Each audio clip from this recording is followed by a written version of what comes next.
ஆணாக இருந்தாலும் பெண்ணாக இருந்தாலும் உங்களோட ஜாதகத்தில் 2ஆம் இடத்துல ராகுவும் 8ஆம் இடத்துல கேதுவும் இருந்துச்சு அப்படின்னாலே மற்றவங்க குடும்பத்துக்கு உங்களால் எந்த ஒரு பாதிப்பும் வராமல் உங்களுடைய வாழ்நாளை கழித்து கொள்வதே மிகப்பெரிய பரிகாரமாக இருக்கும்.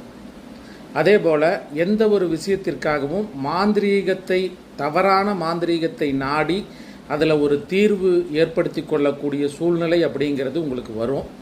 ஆனால் அதை சமயோசிதமாக தடுத்துட்டிங்கன்னாவே, அந்த மாந்திரீகத்தை கெடுதல் விஷயத்திற்கு ஈடுபடாமல் இருந்தீங்கன்னாவே உங்களுக்கு வாழ்க்கை தோஷங்கள் குறைந்து நல்ல அமைப்பில் இருக்கும்.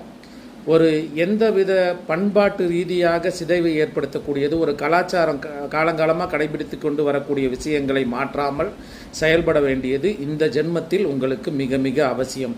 அதனால்தான் பல்வேறு துன்பங்களை அனுபவிக்கிறீர்கள். இதிலிருந்து மாற்றங்கள் செய்து கொண்டால் உங்களுடைய வாழ்க்கை மிகவும் சுபிட்சமாக மாறும்.